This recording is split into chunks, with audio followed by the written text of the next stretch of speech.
Le mouvement se durcit à Capesterre-Belle-Eau. Le collectif des usagers maintient la pression des barrages pour obtenir le liquide vital dans les robinets.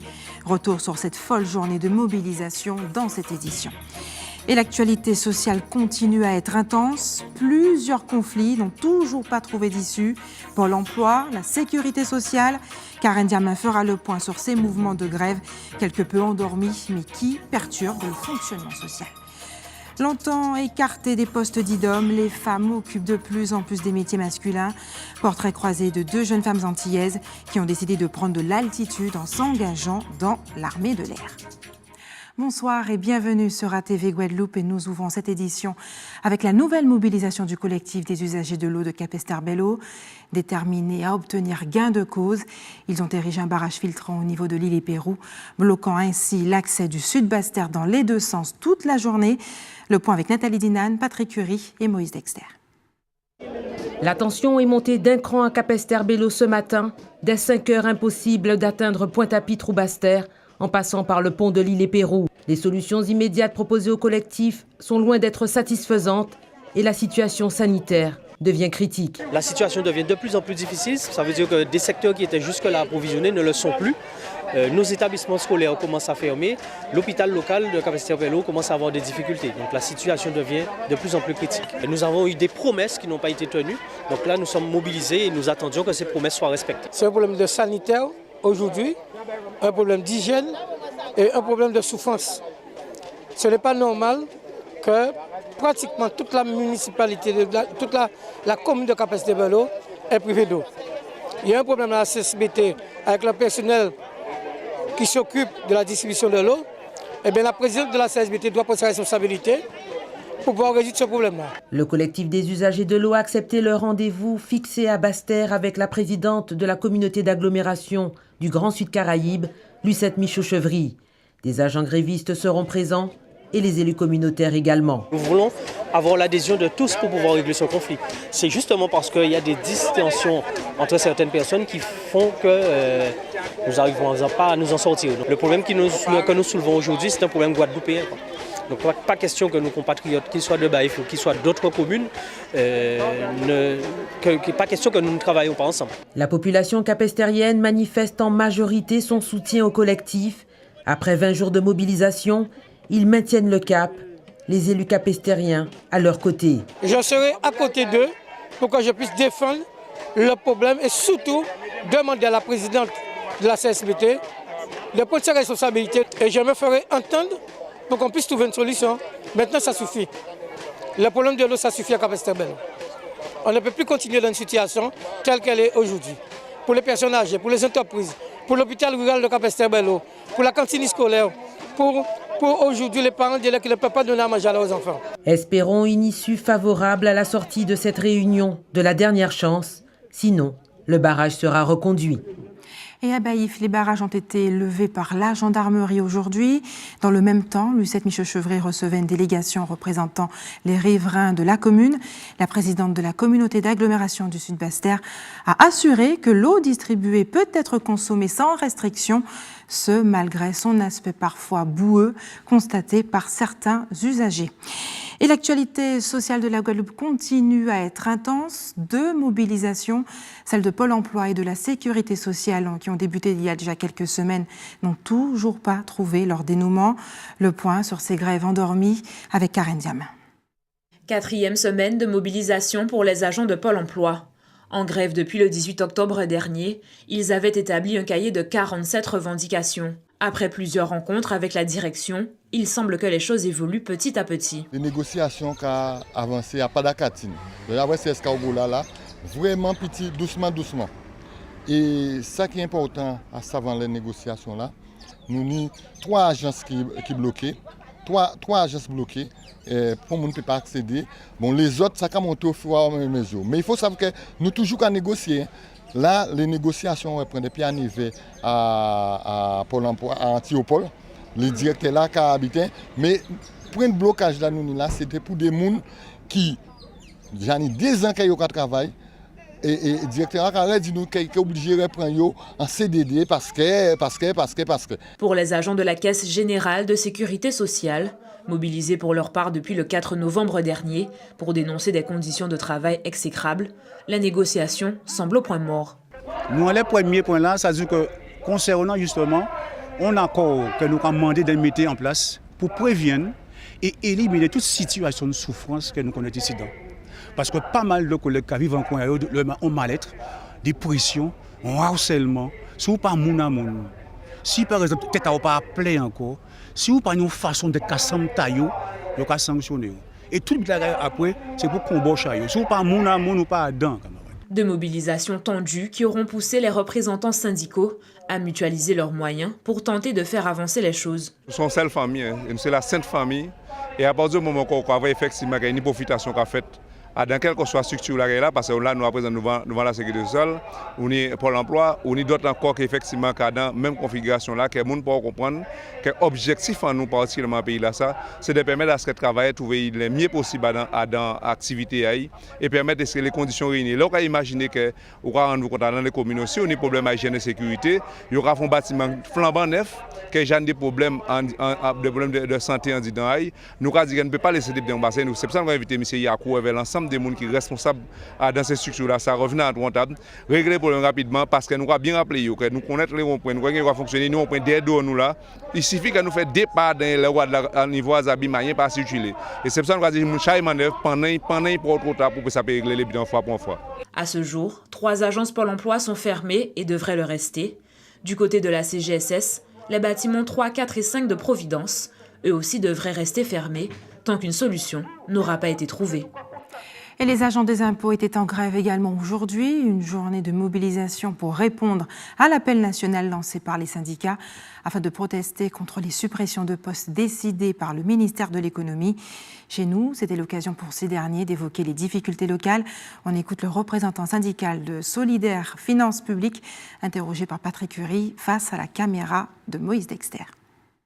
Au niveau local, on a également un certain nombre de revendications parce qu'on subit les mêmes suppressions d'emplois. Alors, on peut rappeler que c'est un département où il y a quand même beaucoup de chômeurs. Donc, sur notre département, on décline les suppressions et sur les 5 dernières années, on a déjà subi 81 suppressions d'emplois et ça continue. On subit à peu près une dizaine de suppressions d'emplois par an. Sachant que de surcroît, sur le dernier mouvement, il y a également des emplois qui sont transférés sur la Martinique.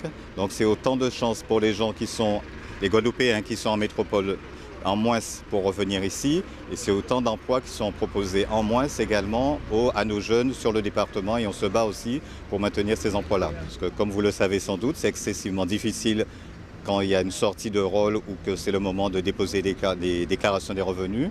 Parce qu'il y a énormément de gens qui viennent et on n'a pas les moyens de les accueillir au moment de l'afflux. Donc il faut d'une part qu'on puisse les accueillir, d'autre part qu'on puisse gérer les dossiers derrière pour faire toutes les mises à jour qui sont nécessaires. On a proposé un revendicatif à notre direction locale sur laquelle elle nous a répondu qu'elle n'avait pas la main pour répondre, notamment pour les questions de personnel. On a demandé un envoyé de la centrale que jusqu'à présent on attend. Le directeur général des finances publiques a vu l'ensemble des départements, l'ensemble des services. Il n'est pas encore venu aux Antilles. Donc on demande qu'il vienne nous voir également parce qu'on veut le voir et on a des revendications à lui porter. Beaucoup de parents rêvent d'avoir des enfants très intelligents qui réussissent dans tous les domaines. Certaines associations proposent des solutions pour vous aider à booster leurs capacités. Johanna Grégo, bonsoir. Bonsoir. Merci d'avoir accepté notre invitation. Mais je vous remercie. Vous êtes orthophoniste. Orthoptiste. Orthoptiste. Et en fait, demain, vous interviendrez lors d'un atelier qui aura lieu justement à Piano Caraïbes, une salle qui se trouve à Bragelonne, à Bemao, demain soir à 18h. Vous allez justement prodiguer des conseils pour aider les parents à booster les capacités intellectuelles de leurs enfants. Tout d'abord, est-ce que c'est une tare, finalement, d'être un mauvais élève ? Alors, mauvais élève, qu'est-ce que c'est déjà ? Est-ce que dans la vie, on se dit qu'on réussit ? Est-ce que mon enfant va réussir ? Est-ce que ça a trait à une note ? Ou est-ce que c'est réussir dans la vie, c'est avoir un enfant épanoui avec tout ce qu'il y a de lien social autour de sa... Est-ce qu'être un mauvais élève, c'est synonyme d'échec dans la vie, de rater sa vie ? On retrouve très souvent, pas forcément les bons élèves qui réussissent dans la vie, Donc c'est plutôt l'essentiel est de suivre le développement de son enfant et d'avoir une éducation un petit peu positive et ancrée en fait en quelque sorte dans son cerveau. Non pas, il n'est pas intelligent ou il n'a rien de... souvent on dit t'es pas intelligent, t'as pas une bonne mémoire ou autre, mais non, au contraire, c'est faire l'inverse, dire oui, tu as des capacités pour y arriver et comment faire pour amener son enfant à avoir à développer ça. On retrouve cet esprit de compétition à l'école que développent les enfants, mais également les parents qui ont envie que leurs enfants soient les plus intelligents. Finalement, qu'est-ce que c'est qu'être intelligent? Alors effectivement, l'intelligence, c'est toutes les capacités mnésiques qui fait qu'on comprend les choses ou les événements. Et enfin, il y a Gardner qui a étudié ce facteur, cette intelligence, et il a défini cette intelligence en quelque sorte dominante chez chacun. Et tous les enfants, les adultes bien sûr, ont un potentiel et sont intelligents. Ça, c'est évident. Il existe plusieurs formes d'intelligence. Plusieurs formes d'intelligence. Alors, il y en a qui sont plutôt verbo-linguistiques, qui ont peut-être la parole, le verbe un petit peu plus facile. Il y en a qui sont plutôt logico-mathématiques, ça peut être des ingénieurs, des informaticiens, ainsi de suite. Il y en a qui sont plutôt interpersonnels, un petit peu ceux qui s'occupent des autres. Ils sont très proches, ils sont très empathiques envers les autres. Donc, tout le monde a un potentiel, ça c'est évident, mais à chaque parent de le trouver et d'essayer de guider son enfant dans cette direction. Ou en tout cas de leur ouvrir tout son panel d'intelligence. Cela signifie-t-il que vous vous méfiez du QI, le coefficient intellectuel qui est devenu la référence pour tout le monde ? Alors, je ne me méfie pas, non, parce que moi, je l'utilise en tant que praticien, enfin en tant qu'orthoptiste. Effectivement, c'est une bonne base pour pouvoir cibler la rééducation. Donc, s'ils ont par exemple un trouble de la vision spatiale, je sais qu'on va travailler plutôt cette partie-là. Mais c'est vrai que pour moi, ce QI est un peu limité, dans le sens où on ne tient pas en compte la créativité et ainsi de suite dans toute notre planète d'intelligence dont on parlait tout à l'heure. Donc du coup, pas d'angoisse si on rate ce fameux test? Non, pas du tout. Il y a beaucoup d'enfants qui réussissent bien mieux. Alors je l'ai dit tout à l'heure, vous serez intervenante pour un atelier qui s'appelle Parents-enfants pour les enfants de 5 à 17 ans. Pour les ados aussi. Pour les enfants, les ados, mais aussi surtout pour les parents. Surtout pour les parents. Demain soir à Bragelonne-Abemao. Quel genre de conseils, quelles sont les astuces que vous allez comme ça leur donner? Alors par exemple, on va parler beaucoup de la concentration. Donc la concentration, c'est centrer son attention et son intérêt sur une seule chose. Le tout, c'est qu'on veut demander trop de choses aux enfants. Quand on veut, par exemple, en tant qu'adulte, mémoriser un numéro de téléphone, on arrive à mémoriser 3 choses. 18, enfin peu importe, 55, 96, 56. Mais par contre, lorsqu'on veut aller un petit peu plus loin, ou plusieurs chiffres, là, il faut noter. C'est pareil avec les enfants. Pour pouvoir se concentrer, on utilise, en quelque sorte, si je peux vous donner une petite astuce, c'est... on se concentre sur 3 choses. Par exemple, on va faire aujourd'hui l'exercice de maths page temps, numéro temps. Ça, c'est la première. Le deuxième, on va lire pendant 3 minutes. Et la troisième, je donne un exemple, on va faire l'exercice de géographie page temps. Voilà, en fait, c'est centrer son intérêt sur 3 choses, pas plus de 3 choses. Ça a l'air simple comme ça, mais je pense aux parents confrontés aux enfants qui ont vraiment du mal à se concentrer, souvent distraits ou même fainéants, il faut le dire. Comment faire ? Alors, justement, c'est ce que l'on va voir lors de ce stage. Donc, effectivement, toutes les infos sont sur kidistage.com. Et effectivement, lors de ce stage, alors il y a beaucoup de clés, je ne vais pas tout vous donner, mais effectivement, souvent, on se rend compte, quand je vais dans les écoles, on se rend compte qu'ils n'ont pas le siège, par exemple, l'assise n'est pas correcte. S'ils n'ont pas les pliés au sol, forcément, ils vont bouger tout le temps. Donc, déjà, arriver il y a l'ergonomie. Donc ça, c'est la première chose. Enfin, il y a plein de choses à pouvoir développer, en tout cas. Et comment peut-on améliorer nos capacités intellectuelles comme la mémoire ? Alors la mémoire, très simple finalement. Ça paraît compliqué, mais c'est très simple. Alors dans le cerveau, il n'y a pas une seule zone.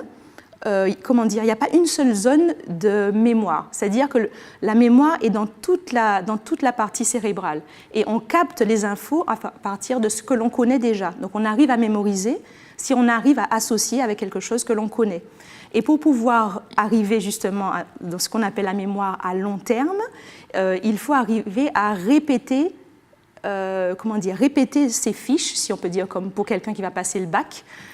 Souvent, on se dit qu'il y a beaucoup de choses à apprendre pour la fin de l'année. Mais il y a des techniques pour pouvoir répéter, par exemple, à 1 mois, à 3 mois et ainsi de suite, et on arrive à la mémoire à long terme. Donc du coup, on arrive tranquille lors du baccalauréat, et c'est vachement il y a ces méthodes, mais est-ce que l'alimentation joue également un grand rôle? Ah oui, alors on parle aussi des oméga 3 et tout. Alors c'est vrai que je ne suis pas nutritionniste, mais évidemment, il y a une grande partie sur l'équilibre alimentaire. Donc effectivement, pareil, varier l'équilibre alimentaire, c'est-à-dire tout ce qu'on entend, fruits, légumes et ainsi de suite. Est-ce que ces méthodes ont fait leurs preuves? Ah, complètement. D'ailleurs, je le pratique, je l'ai vu, et aussi des parents qui avaient déjà suivi ce stage me renvoient des retours en permanence, et c'est vraiment plutôt positif. Et ils en posent encore d'autres des questions, mais c'est vraiment très, très positif. Johanna Grégo, merci d'avoir accepté de répondre à nos questions ce soir. Dans 4 jours débutera la 13e édition des Journées départementales de l'enfance. C'est une manifestation qui est organisée par le Conseil départemental. Ils ont justement présenté les thèmes et les programmes qui seront abordés. On regarde le reportage de Linda Kayarsi.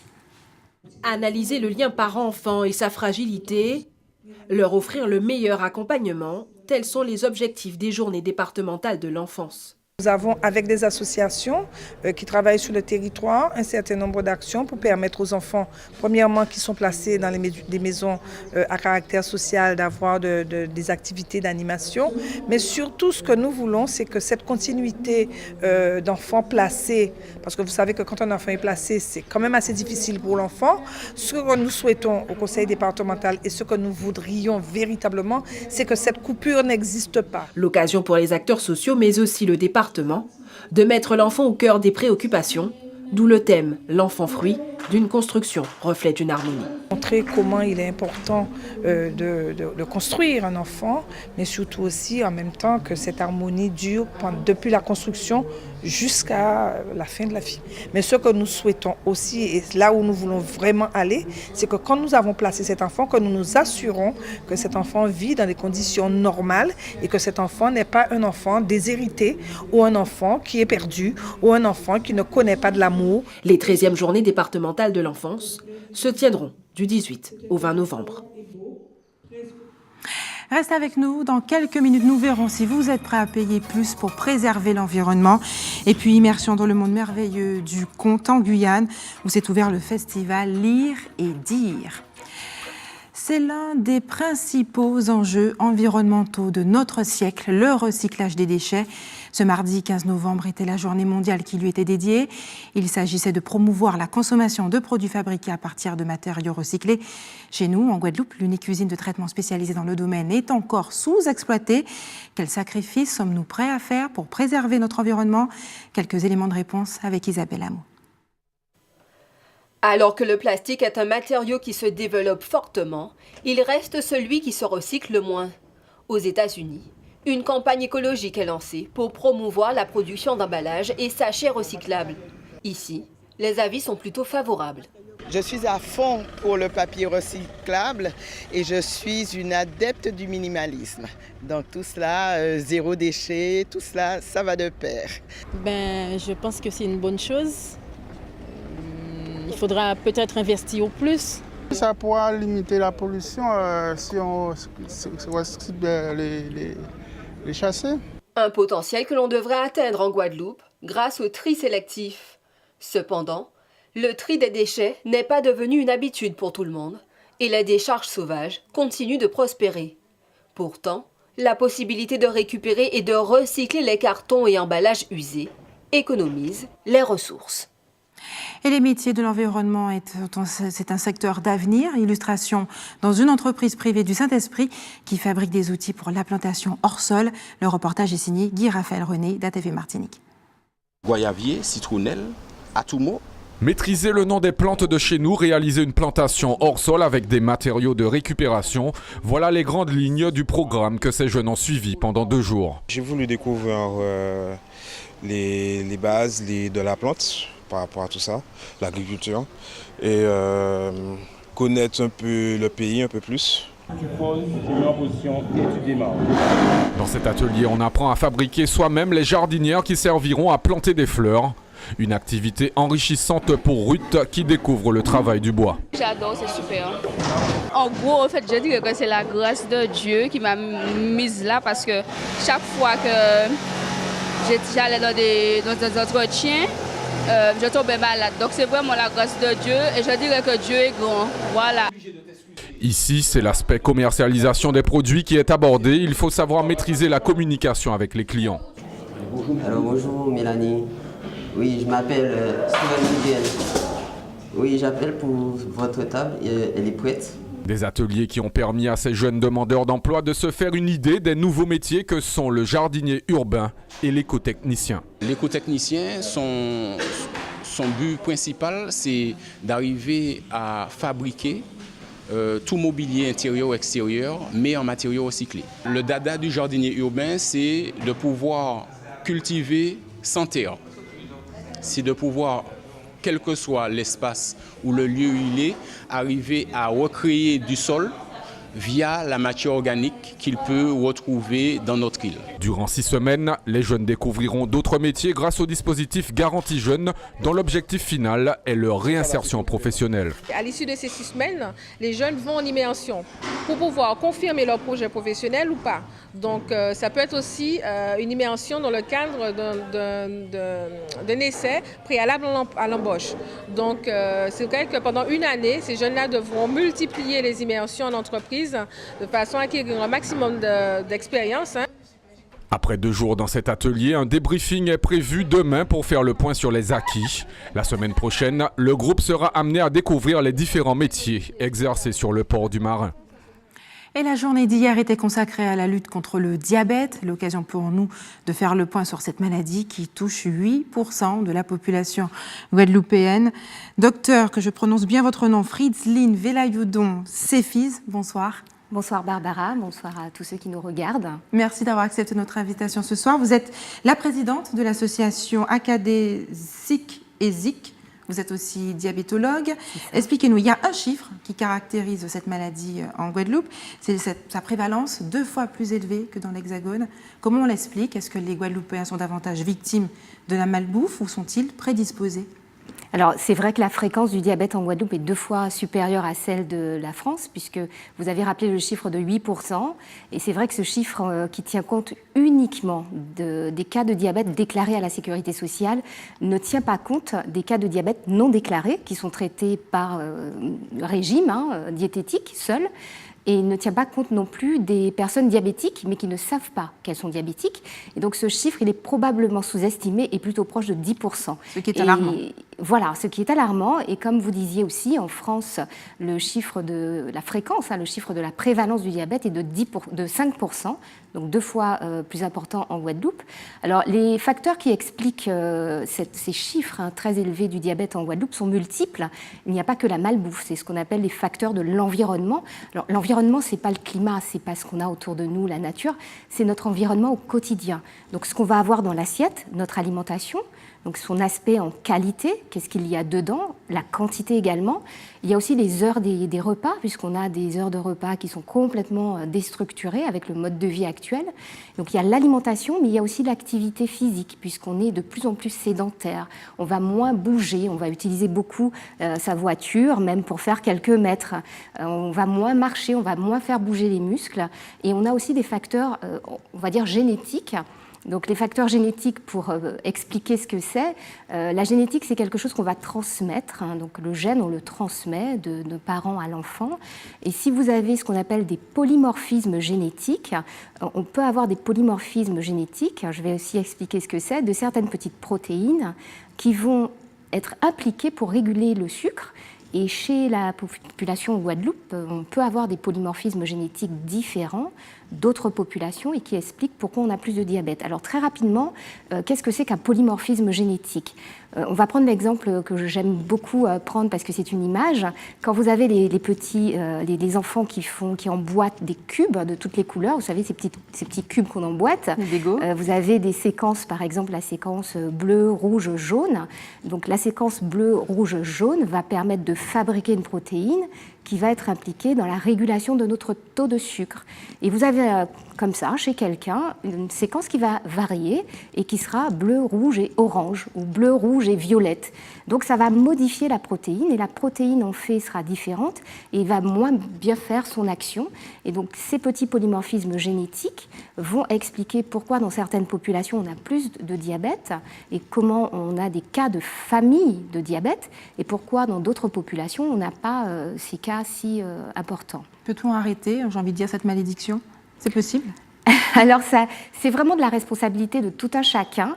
Je crois qu'il y a quand même une tendance à s'occuper un peu plus de sa santé, puisque les personnes viennent s'informer, posent beaucoup de questions. Vous savez, il y a Internet maintenant. Donc, les personnes s'intéressent réellement à leur santé. Et c'est de la responsabilité de nous, médecins, des pouvoirs publics, mais aussi de chacun d'entre nous, pour pouvoir améliorer son état de santé en mangeant mieux, en bougeant un peu plus, en faisant attention aussi à ce qu'on amène à notre corps, tout simplement, en ayant une hygiène de vie. Alors je crois que l'alimentation, c'est un facteur très très important, parce qu'il faut vraiment apprendre à lire les étiquettes quand on achète des produits notamment. Vous savez, maintenant... Que faut-il éviter, par exemple ? Tout est sucré. Alors il faut éviter de prendre des produits qui sont enrichis en sucre. Donc c'est pour ça qu'il faut apprendre à lire les étiquettes. Les étiquettes, tout ce qui est en ose, donc le glucose, le saccharose, tout ça, ce sont des sucres. Et quand on lit une étiquette, il faut avoir reçu l'apprentissage pour déchiffrer les étiquettes et savoir que tel produit va avoir telle quantité de sucre comparé à notre produit, prendre le produit le moins sucré, essayer de privilégier aussi nos aliments locaux qui ont un index Justement, alors comment faire la différence entre le bon et le mauvais sucre ? Parce qu'il faut du sucre, c'est nécessaire. Le sucre est nécessaire pour vivre, puisque c'est le carburant, c'est l'énergie de notre corps, mais il faut sélectionner et prendre le bon sucre. Et donc le sucre qu'on utilise en général dans les fruits, par exemple, c'est le fructose, c'est du bon fruit, c'est du fruit naturel. On va pouvoir le consommer et donc le corps n'a pas besoin qu'on rajoute encore du sucre, le glucose, ce qu'on appelle le sirop de glucose, qu'on retrouve dans tout maintenant, même dans le pain de mie, vous avez du sirop de glucose. Et donc il faut réellement apprendre à lire les étiquettes pour choisir les meilleurs aliments pour sa santé. Un autre point est important, c'est que le diabète ne fait parler de lui lorsqu'il a déjà occasionné des dégâts importants. Bref, c'est un tueur en série redoutable et silencieux. Une vaste campagne a été lancée, une campagne planétaire qui s'appelle « Tester pour prévenir ». Comment va-t-elle s'articuler en Guadeloupe ? Alors, la journée mondiale du diabète, comme vous l'avez rappelé tout à l'heure, c'était hier, c'était la date retenue par l'Organisation mondiale de la santé et la Fédération internationale du diabète, le 14 novembre. Donc ça tombait en pleine semaine. Donc nous avons, dans le cadre de l'association que je préside, qui est une association de professionnels de santé, décidé d'organiser une grande manifestation qui va être dédiée au diabète ce samedi 19 novembre, avec plusieurs professionnels de santé qui vont aussi permettre de dépister les complications du diabète. Donc dépister le diabète, c'est bien, c'est-à-dire qu'on va regarder sur une petite goutte de sang avec des petits appareils à combien est le niveau de sucre. Donc c'est ce qu'on appelle la glycémie capillaire. Les capillaires sont les petits vaisseaux au niveau du bout du doigt, mais on va aussi dépister les complications du diabète. Où pourront se faire dépister ces personnes ? Dites-nous. Alors cette manifestation, elle aura lieu à l'espace, au complexe sportif Céligny, qui est le complexe sportif aux Abîmes à Bois-Ripeau, toute la journée. À partir de 8h, on fera du dépistage. Donc les personnes qui peuvent venir à jeun, ce serait l'idéal. Et on fera jusqu'à 17h. Il y aura plusieurs en fait, conférences-débats. Il y aura des stands à la fois d'information, de plusieurs professionnels de santé. Il n'y aura pas que des médecins, vous aurez aussi des podologues.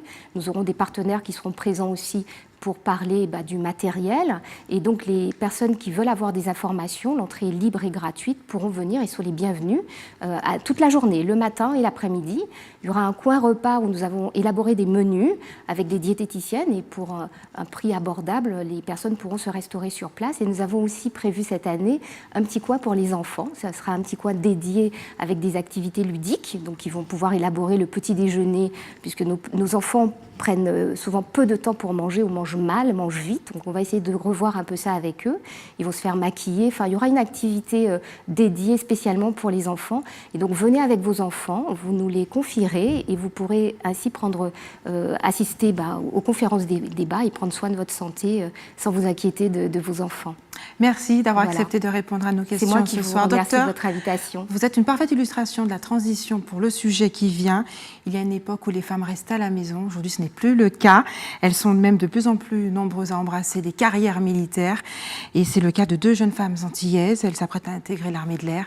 On regarde ce portrait croisé signé Louise Sabas d'ATV Martinique. Chanika s'apprête à signer pour un engagement dans l'armée. Bonjour. Bonjour. Bienvenue aux Forces armées aux Antilles. Merci. On va aller vers le centre d'information. À 19 ans, cette Saint-Martinoise a toujours été fascinée par le corps militaire. Il ne lui fallait qu'un léger coup de pouce pour qu'elle choisisse l'armée de l'air. J'ai mon cousin qui s'est engagé et il m'a motivée encore plus pour m'engager dans l'armée de l'air. J'aime bien les avions. Nous allons signer votre contrat d'engagement, un engagement donc pour 4 ans de l'armée de l'air. Alors, c'est sans hésitation qu'elle signe son contrat. Elle sera agent d'opération ou marqueur dans le jargon.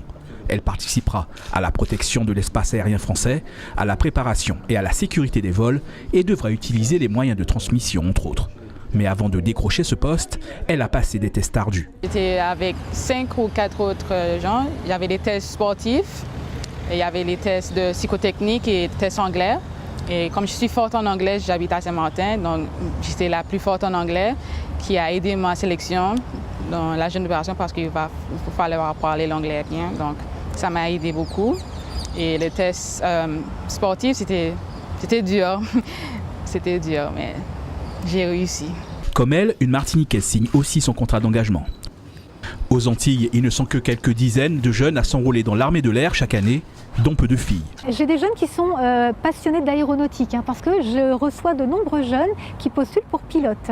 Mais également, j'ai beaucoup de jeunes qui sont intéressés par les métiers de la mécanique, de la maintenance, de l'informatique et des ressources humaines. J'ai une grosse majorité de jeunes hommes. Les jeunes filles sont moins nombreuses.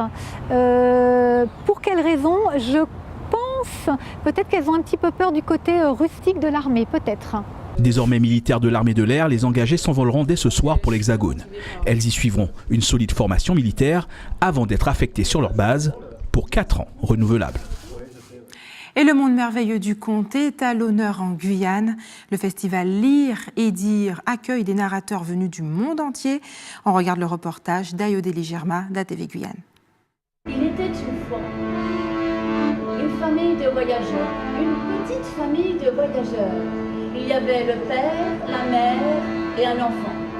Un garçon à peu près de votre taille. On a, j'allais dire, un rôle éducatif, lutter contre l'illettrisme. Malheureusement, on sait qu'il y a beaucoup d'enfants qui ont des difficultés. Donc, à travers les contes, c'est sensibiliser les enfants, développer leur imaginaire, mais également à travers la lecture, leur donner envie de lire à travers des contes. Des contes qui sont très simples.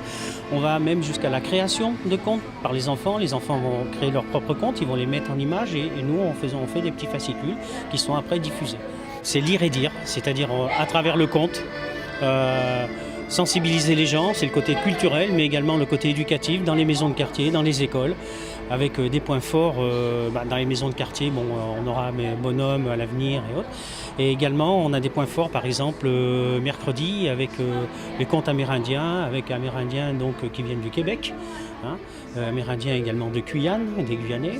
Également, on a un point très fort, très important, c'est samedi prochain, donc avec une mise en scène du livre de Serge Patient, en partenariat avec l'association René Marant. Et donc, on va mettre en conte son livre, parce que c'est une partie poétique, une partie de conte. Ça se passera à l'Ancre, donc. Et donc, il y aura également un hommage à monsieur Serge Patient. Place aux informations pratiques maintenant. Faites des réserves d'eau si vous habitez à Morne-à-l'Eau. Des coupures sont prévues, notamment dans les quartiers de Brion et de Dubisquet, demain à partir de 20h. Le retour à la normale est prévu le lendemain, mercredi, en début de matinée. Et également des coupures prévues à Petit-Bourg demain à partir de 6h du matin dans les quartiers de Barboteau, Bel-Air, Desrosières, Bois de Rose. Un retour à la normale est néanmoins prévu en fin de soirée. Et l'équipe de l'établissement français du sang vous donne rendez-vous demain au centre commercial d'Estreland de Bemao de 13h à 17h30. Et je vous rappelle également que ATV s'est associé à Médecins sans frontières dans le cadre d'une grande collecte destinée à financer un hôpital pour grands brûlés à Haïti. Nous avons besoin de votre générosité. N'hésitez pas à appeler au 0596 37 99 96 ou à avoir plus d'informations sur le site qui s'affiche au bas de votre écran. Et enfin, si vous êtes témoin d'un événement, n'hésitez pas à nous contacter au 0590 60 11 2 fois ou à nous envoyer vos informations et indiscrétions à rédaction@atv.gp. C'est la fin de notre édition locale et régionale. On se retrouve dans un court instant pour le rappel des titres.